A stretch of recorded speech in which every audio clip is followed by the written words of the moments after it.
My father's love was conditional. He did not disapprove of the things I did, he disapproved of me, which is a mistake I try to avoid when dealing with my children. Right. That you should not disapprove of the person. That's the feeling I got. And then I went to drama school, I went to film institute, and I struggled for a while.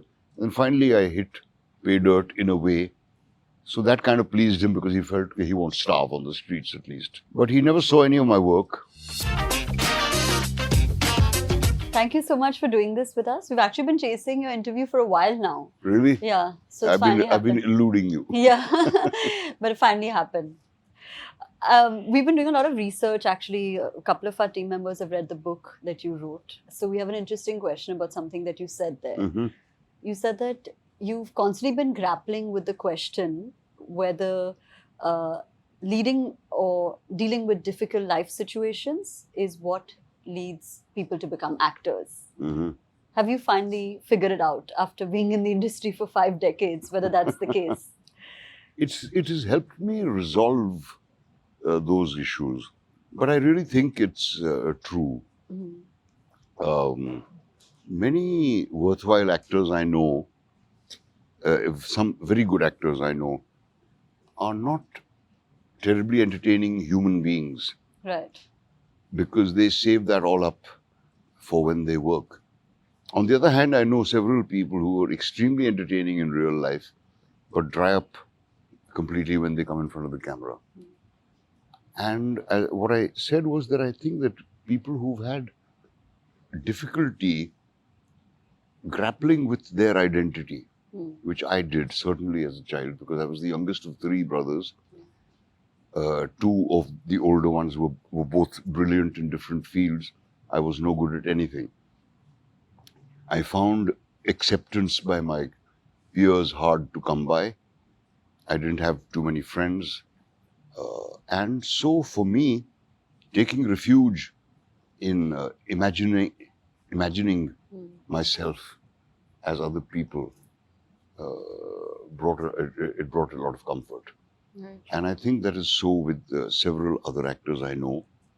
They may not be able to articulate it, but I really think that's the fact that you compensate for something that is missing in your own personality Right. by living in an imaginary world. That's what I believe. And which end of the spectrum do you fall? Are you entertaining in real life and otherwise on screen? I think I'm not. I'm not entertaining in real life. I'm not a great conversationalist. I find it difficult still to deal with strangers. I've gained a little more confidence along the way, so I'm not Right. that. I don't let on that easily. But there was a time when I was absolutely terrified of meeting anybody new or having to engage with anybody. Yeah. So I guess I'm one of those who saves it up for when I'm working. And you're on screen. Well, You or on stage. Yeah. You mentioned, your dynamics growing up with your brothers. You do come from a Nawab family. Did that? Yeah, it was, well, the Nawabi was kind of fast disappearing. Right. My brothers and I saw the last vestiges of it. Right. One of my ancestors had come from Afghanistan ages back and served the British, and he was rewarded with these estates and so on. But that has never figured in my mind. It's never been an issue with me, though several in my family believe that, they can still throw their weight around like the Nawabs of old. I didn't relish that kind of life because I could see the disparity between my grandfather and the people who slogged for him. Yeah. I watched him wallop them. I've watched them, be ill-treated. And I could empathize with both because of the magnificence of these personalities around me, my uncles and my grandfather, and the plight of this poor guy. Yeah. And I think somewhere that helped me while playing roles like the Mirch Masala role or the Par role, which were completely different from each other. But it's because I could empathize with both sides. Right. And I think that is what an actor needs more than anything else. Apart from his imagination, he needs to be empathetic. Right. And as an observer of these various dynamics in your family, did that kind of help you when you're portraying Akbar in Taj in any way? Like were there Well, we were parallels? never quite as grand as that. Oh, No, but tiny I've seen, difference. yeah, it sure did, because I've seen disputes in the we had a pretty large family, my mother's side. Um, I've seen disputes, I've seen violence, I've seen guns pulled on each other, I've seen them attack each other, and so on. And that made me somewhere relate to Akbar's plight when he's confronted with three children Hmm. who can't see eye to eye. Yeah.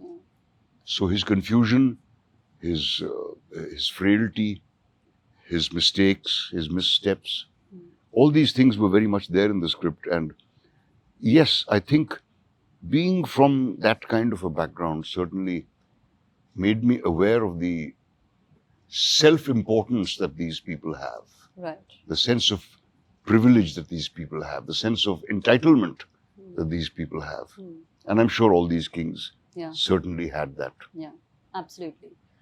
Speaking of which, you've mentioned in an interview that your relationship with your father still troubles you. Can you talk to us a little bit about that and how perhaps that relationship, did it bleed into how you look at relationships as maybe a teenager, adult, whichever way you would have it? We could never see eye to eye. I was he used to dote on me when I was very small, so I've been told. Then he kind of lost his affection for me because I went to school and I just did not do well in school. To him, it was all important. He had studied himself up to high school, and he wanted desperately for his children to be well educated. So he gave us the best education that he could buy. Not that he was wealthy by any means, but spent a large portion of his salary sending us to a school which he believed would do us good in Nainital. And he could never quite figure me out because there were three obsessions I had. One was the stage, one was the cinema, and one was cricket. All three of which he disapproved of. Yeah. And he was afraid I'd try to become a cricketer. And he said, what is this? So I realized very early that I can't be a cricketer. So acting was the only choice left for me. And he insisted I wanted to be a doctor. Your big brother is an engineer, the other one is an army officer. What are you talking about, this acting? This is all nonsense. So, much against his will, I went and trained. He could never understand what I was all about. And he made his displeasure very clear. My mum was non-judgmental about it. She would comfort me whenever I had a tiff with him. She never understood me either. But her love was unconditional. My father's love was conditional. Right. To In fact, conform. He did not disapprove of the things I did. He disapproved of me, which is a mistake I try to avoid when dealing with my children. Right. That you should not disapprove of the person. That's the feeling I got. And then I went to drama school, I went to film institute, and I struggled for a while. And finally I hit pay dirt in a way. So that kind of pleased him because he felt he won't starve on the streets at least. But he never saw any of my work. Even though he lived in Meerut and I was studying in Delhi, and I often would tell him, I think you'll like this play. But he never came to see it. I think he was terrified at the thought of what he would find. Right. With me living in a hostel, which was a common hostel, girls and boys together. He was really old school. And he never ever came there, he never visited me, he never asked me anything about it. Because his only concern was, where will you earn your living? And that was not possible in the theatre. Right. So I went to the Film Institute, which enraged him further. And then I did one movie which he did go and see and liked. And then I sent him $1,000 out of my payment, which was 10,000 rupees. And he was very pleased about that. Shortly after that, he died. And we were never able to heal that relationship. You know, it bothers me still. And I definitely do not want that to happen to my children. Yeah. So, I don't know, maybe in the next birth. And when you were in the face of this dichotomy, right? Like I want to, the father figure is somebody that I want to kind of please, but at the same time, my passion is so strong that I have to pursue this. How did you make the decision to go the other way? Because after a point, pleasing my father became the least important thing in my life. And I said, just myself, the hell with him. Yeah. This is what I'm going to do. I'm certain about it. Yeah. I've never had a doubt ever again. I must have been 14 years old when I decided this is what I want to do. Because I went on stage for the first time. It was a very heady experience. Even in school, he never came to see any of my plays. He just was, he was so worried. He was a worrier to begin with. And then this business of becoming an actor, you don't know about, it's not a secure job. What will you do if you don't, etc., etc., etc. So when you finally moved to Bombay, and people call it the city of dreams, of course, and lakhs of people come here with ambition. Yeah. They see it, they feel it, they yeah. live it. Was that you? Were you struck by ambition, either for your craft or to prove a point? To learn about my craft. That was to me the most important thing, which is what I spent 5 years trying to do while I was studying. And I wanted to be famous. I mean, which actor doesn't want to be famous?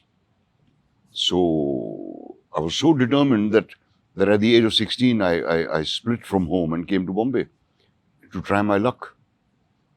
And of course, went back disappointed and having learnt a lot of lessons. It was a crash course in growing up for me. And by that time, he had given up on me completely. But I resolved, and I have never, and that's what I tell younger actors, that if you have even a moment of doubt about your decision, leave.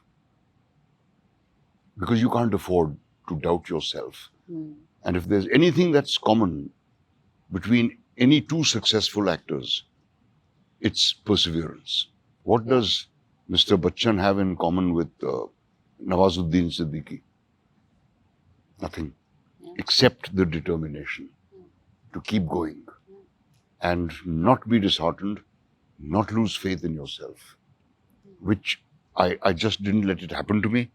And I used to console myself saying, that fellow hasn't chosen me, he'll regret it one day. Yeah. Is that the attitude that you've carried in your life as well, like throughout, that I'll try again, or I'll figure it out another way? Absolutely. Is that the kind of... Yep. Yeah. Try again, fail again, fail better. Fail better, a little bit better. And a little bit better. Also when other people come here with different kinds of ambition, not necessarily to be an actor, what is your take on ambition as a blanket subject? Good to have, not good to have, balance? It has to have focus, I think. Because I meet several youngsters who say, I've decided to try for 2 years. If it doesn't work out, I'll go home. And I say to them, go home now. Don't waste 2 years. Yeah. Because nothing may happen in 2 years. Don't go by all these stories, these fairy tales about, the fairy godmother turning up and turning your pumpkin into a carriage. That's not going to happen. Correct. And you may become successful in 2 years, but there's more of a likelihood that you won't. Yeah. And if 2 years is all you're willing to give, what you claim is your passion in life, then it's not. There's not enough passion here. Yeah. Don't waste 2 years, go and do something else. Yeah. Because if you begin to question this decision, then there's no end to it. Because there are so many questions, right? Like you'd mentioned in an interview that you didn't consider yourself typically good looking. And back in the day, looks in everything in an actor. Yeah. So did that deter you, A? And B, do you think that norm has changed in Bollywood today? Where you look at the craft? Sure. Yeah. Oh, yes, it has. Where else would actors like Pankaj Tripathi and Nawaz and Gajaraj Rao and all these people have gotten opportunities? Manoj Bajpayee, K.K. Menon, where would these guys have got these kind of opportunities? The acceptance of actors like Vijay Raz, Sanjay Mishra. What chance would these guys have had Absolutely. 20, 30 years ago? Yeah. But they're all chaps who have stuck to their guns. And that's what's got them where they are. The scenario is changing a little. Performing ability is of some worth now. But the glamour will always be number one, particularly in our Hindi film industry. But it has moved since. It's shifted slightly, I'd say. Right. Slightly. So obviously, clearly, this period in your life would have been difficult because you're away from home, you're struggling in a city like Bombay. You have mentioned that you did use marijuana. Is that something that helped you cope? How do you feel about that today, years on, looking back? I fear the cops are going to knock on my door one day and take me away. Yeah. It wasn't, see, I was not all that accustomed to being in the comforts of a home. Even in my vacations at the NSD and FTI, I seldom went home. I used to hang around at Delhi and try to take part in whatever I could. And in Pune, I had some friends, I'd stay with them. So being alone and being broke was not a new feeling for me. It was familiar, almost. I was familiar with it. Right. And then we came to Bombay, and what hasn't changed from then to 75 till now is the fact that actors don't get accommodation easily. So we had to lie through our teeth and say, I told him I'm a journalist, and Om Puri said I'm a businessman who makes plastic toys. He was the most imaginative of the lot. And there was another friend called Paddy who was a sound engineer. He said, I'm an engineer. So the three of us got accommodation this way. That hasn't changed. But being alone, there were days when we went hungry. There were days when there seemed no hope. We'd go and bum a meal off of somebody we knew. But I didn't despair at any point. I don't remember despairing and feeling, what the hell have I done? Never, not for a second. Yeah. I just felt I must just go on working on myself. And the result isn't in my hands, but I'm going to try like hell to make it come into my hands. And then the up, obviously, was when you did Masoom. It was a monumental film. Yeah, but that was quite a few years later. Yeah, absolutely. After my first film, I got no work at all. Nishant. After my second film, Manthan, in which I played a very heroic sort of a angry man, that's when I started getting work in movies. And by that time, there was Sham there was Girish making movies, there was Ketan, there was Saeed, and I said, I'm not going to do the bloody policeman's role, which I thought I would do. Yeah. Now I'm getting better parts. So I didn't ever have to do that stuff, which I feared I might be condemned to. Right. But I thought, well, I'll be able to surmount it. Right. And was it a film close to your heart because of, how you mentioned in an interview that you didn't meet with your daughter for 12 years. Was it a film that was close to your heart? Oh, Masoom was very close to my heart. Yeah. And the one scene in Zoya Akhtar's film, Zindagi Na Milegi Dobara, that is very close to my heart because that kind of reflected what she and I had both been through. She, but not for that long. Right. She was 14 when I first met her. And Masoom is very dear. The memory of it is very dear because it was great fun. I think it's a wonderful movie, beautifully made, beautifully acted, and 4 generations of children have been singing Lakdi Ki Kati. So there are films which I treasure the memory of. Yeah. There are no films which haunt me and which have stayed with me or anything of the sort. But there are films I remember with great fondness, like Masoom, like Mirza Ghalib, like my first film and others. Yeah. Sparsh, Par. And parallelly in your personal life, right? You've gone from finding love, losing it, and then finding it again. So, what is your take on love? What is your If you, what is it? uncomfortable? There's a saying that we read in school called "Follow love and it will flee, flee love and it will follow thee." That's my take on love. It's not some nebulous thing. It's not a cloud which comes into the room and pours rain on you when you say "I love you." Love, love consists of many factors: friendship, most of all, compatibility, and appreciation of each other, and a desire to help each other. I think these are the components of love. Broadly. Yeah. So, what was it like when you met your now wife, Ratna Oh, I Pathak? just took to her right away. Yeah. The moment I saw her. Where did you see her? This was in 1975 Hmm. when I'd just come to Bombay from Pune, from the Film Institute. I'd already done my first film while I was studying at the Film Institute. And we were introduced because she was acting in a play which Satyadev Dubey was directing. Hmm. And that's when we met. And I just felt I'd like to know this person. And over the process of rehearsals, we got to know each other. Hmm. I think she also liked what she saw. Clearly. Yeah, and it's been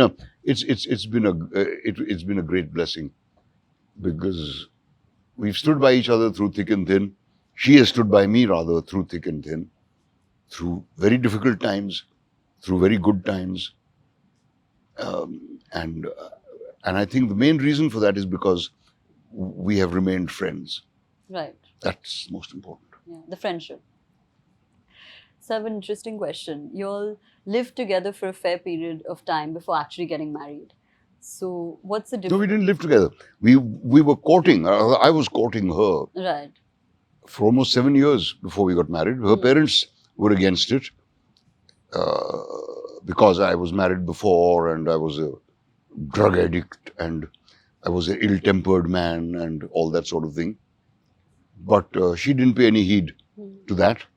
And she braved it. Then in between, she went to the drama school for 3 years. But we were practically living together, if not actually. Yeah. And so when she moved in with me, it was like normal. Normal, It was, it was the most not- normal yeah. thing in the world. But was there a difference when it's love between two lovers and between a husband and wife? Like, how does that change? Yeah, it doesn't. It doesn't. shouldn't. It shouldn't. Yeah, it shouldn't. Thought I had an interesting question. Yeah, no, it's absolutely, it should not. Hmm. And that's the mistake people make, that when they get married, they begin to take each other for granted. I believe that a great marriage is one where neither one's role is defined. Right. Same with a friendship. You should have no expectations Hmm. from the person you consider your friend. Yeah. So whatever he does is fine with you. Hmm. If it doesn't suit you, that's a different matter. Right. Then he's not a friend. Hmm. So we've had this kind of a relationship where I've not been the master of the house and she's not been the housekeeper. I've participated in looking after the home, looking after the children. I don't know how to cook and it doesn't interest me. I love eating. But that's the only department where I think I haven't helped. Otherwise, if you approach each day with today I'm going to know some more about this person, rather than imagining that you know everything about that person, then you get married. No, that never happens.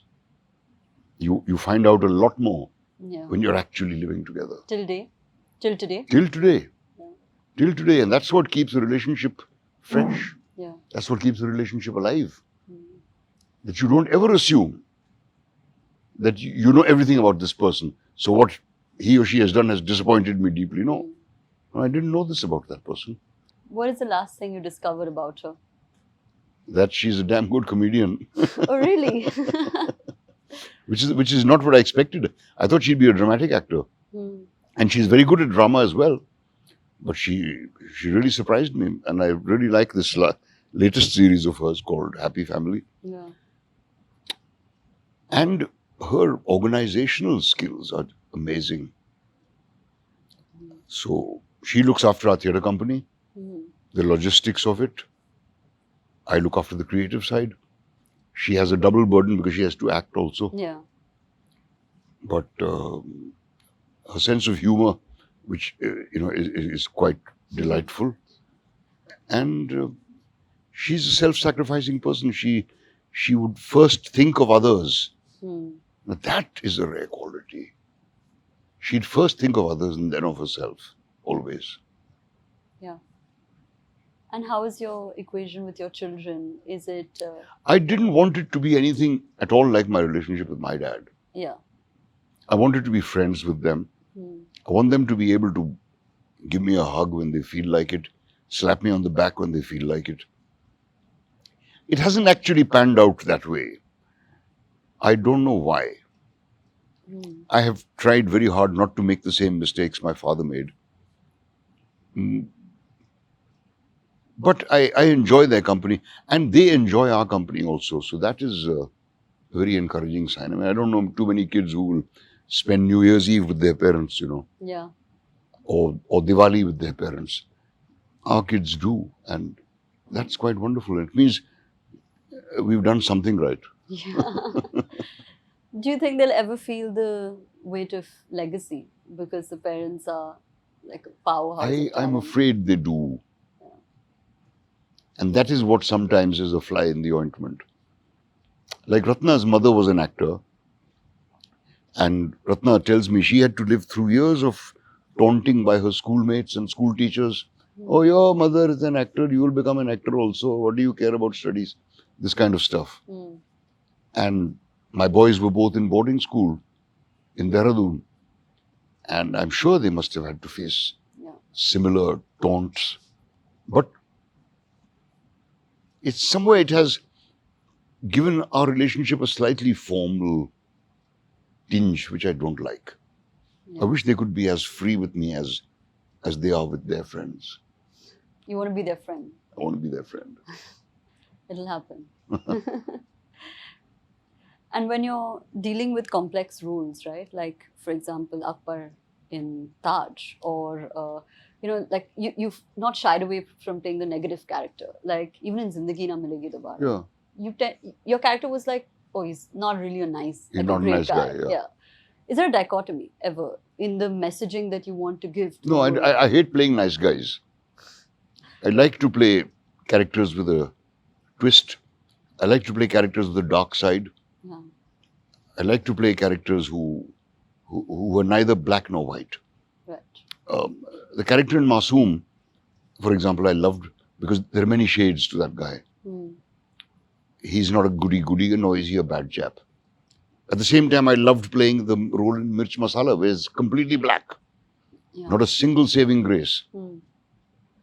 So I have to dig within myself to find in myself the potential for playing this part. Right. And if you search long enough, you'll find it. It's there. Every human has every potential. As actors, it is our job to first recognize it and then reveal it. Right. So, and I don't confuse the parts I play with my real life at all. And so there's no like dichotomy, like, okay, I'm sending out a wrong message. It's reaching millions of people. This guy is not a great guy. See, that's part of the complexities of human relationships. The relationship with the boy in Zindagi Na Milegi. This man is like that. He doesn't care. It's who he is. He doesn't care, yeah.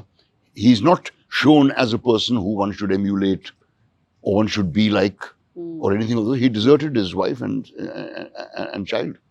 Yeah. So I don't think it's sending out a wrong message. If what I did in Mirch Masala, if that character had got away scot-free in the end, that's not a message I'd like to send out. Right. He gets his just desserts. The women have their revenge on him. And he deserves every bit of it. So that's a good message. Yeah. Would you have a opinion if it was the other way around? If he hadn't escaped, would you kind of bring it up and say... I would not do the film. Oh, you would not do the film? Yeah. Right. Okay. Because a guy like him, despicable, absolutely worm of the worst order, lackey of the British, who emerges victorious in the end. It No. doesn't sit right. No way. Yeah. Okay, fantastic. So we have a few options for you. So there's like interesting scenarios. Suppose you were given the opportunity to mentor a group of aspiring actors. What's the biggest piece of advice you would give them? Don't lose faith. Right. What would you do if you were to act out a character trapped in some kind of ethical drama and your vision of what the character is like differs from the director? I would go by what the director In this case. wants. Yeah. Because if I disagree with the entire thing, I wouldn't be part of the project. But if I once have agreed, Hmm. then I would try to do what the director wants. Understood. I would change my opinion. Right. Okay, then there's a series which is Things About You We Couldn't Find on Google. So we've done lots of Google searches. They just haven't come up. So thought we'd roll the dice. What is the one thing that you're most grateful for today? The fact that I can lead a life and do work that I love. One role that you really want to play, The next one. whichever it is. A character from a book or a film that's inspired you? Jonathan Livingstone's Seagull. Wow, yeah, it's a great book. Who's your dream dinner guest? With my dreams, Dinner guest. Who would you invite to dinner? If you could, history, whoever it is. Johnny Lever. Really? I'm sure I'll come to dinner with you. I haven't actually had dinner with Johnny, but I think he's the funniest man I've ever met. Okay. Your favorite character that you've played? That I've played. Yeah. There's a character in a film called Bombay Boys, Hmm. who is again a real meanie. Slime. There's a pattern. A character you wish you played? None really, no. Because I've turned down work which didn't appeal to me. And in some cases, those movies have been successful. Right. But I didn't feel any resentment about it. So, Not really. no. How do you spend your Sunday afternoons? Sleeping. What's yours and your wife's favorite couple activity? I've been trying to get her to learn how to play tennis for the last 40 years without any success. So our favorite activity is going off to the farm. Okay. So what's it like on the farm? It's lovely. Yeah. Very hot these days, but it's wonderful. Because we've planted every single tree Wow. that is there. We bought this land about 25 years ago. And now You can see it. Yeah. What's your biggest fear? that I might be disabled, might become disabled. I have no fear of death, but to be helpless and disabled is what I fear. Yeah. Who's your best friend in the industry? Pet enemy, Best friend, not enemy. best friend, Yeah. Jackie Shroff. Okay. Jackie Shroff, Tinu Anand, and Danny Denzongpa are the three people in the film industry who've been to my home and whose homes I've been to. And I thoroughly enjoy the company of all three. Amazing. What is your biggest indulgence? Food, sugar, sweet things. Okay. I have 32 sweet teeth. Okay, last question. As someone who's actively engaged in social and political discourse, what's your opinion on the political climate? And what advice would you give the youth watching this show? Watching this show, Like watching this episode? or watching this interview. Yeah, this interview. What is the question again? What is it of the political scenario? Yeah. It's disturbing because I think political discourse has never been at such a low in our country, where you cannot talk sense to a person who's completely fixed in his beliefs, and the messages of hate that seem to be emerging, disguised or undisguised, from the center,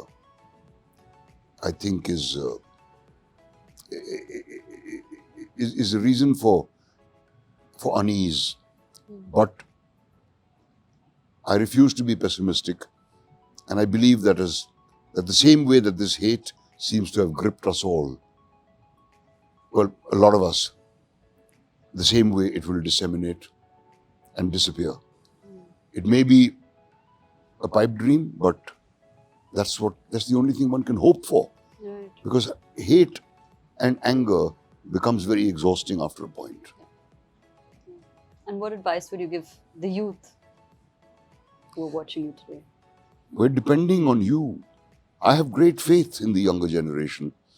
I'm delighted every time I go to a shoot, and instead of the old time-worn fogies who used to be assistants with their little notepads and who had no clue what was going on and who didn't care, who'd been assistants for 40 years and would be assistants for the rest of their lives. Now you see so much young energy on the sets of any movie. Yeah. It's wonderful. In the world of theatre, I see a great deal of youthful energy entering, a lot of young people getting interested in theatre and participating in theatre. And I think that the younger generation is far more enlightened, far exposed to far more than we were. And not only because of Google, there are other reasons too. They are much more aware, I think. Yeah. And I think they will have their heads in the right direction. Right. I think we have the world's largest young Youth population, and that's reason for optimism. Amazing.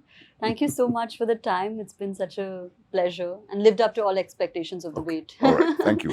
Thank you. If you like this episode, don't forget to subscribe to our channel and hit that bell icon. Thank you all for being the best community, and I'll see you soon.